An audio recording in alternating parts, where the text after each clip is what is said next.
Usap mga tol, Ado Robin ibinahagi kanina sa kanyang social media account ang kanyang naranasan sa gupit ng bagyong Ulysses noong Merkulis ng gabi, November 11, 2020. Ayon pa nga sa salaysay ni Ado Robin na naranasan niya nung kinagabihan noon ay hindi raw siya nakatulog nung gabi na yon dahil nga sa lakas ng ulan at hangin at nawalan pa nga ng kuryente nung madaling araw.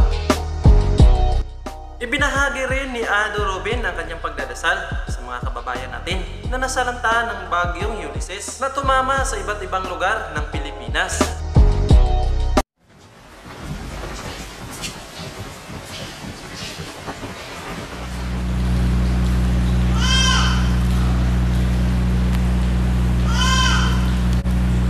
Wala tayong masyado tulog. Nawalan ng kuryente ng alauna ng madaling araw. Ang lakas ng ulan, ang lakas ng hangin.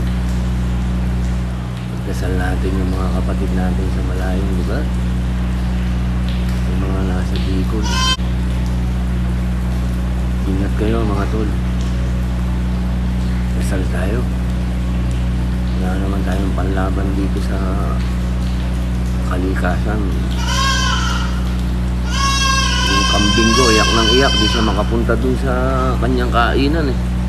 Ginipitan ko na ng damo yan, dinalang ko na dun. Maraming salamat po. Magdasal po tayo, patuloy. Mabuhay. Dahil nga sa pananalasa at hagupit ng bagyong Ulysses ay marami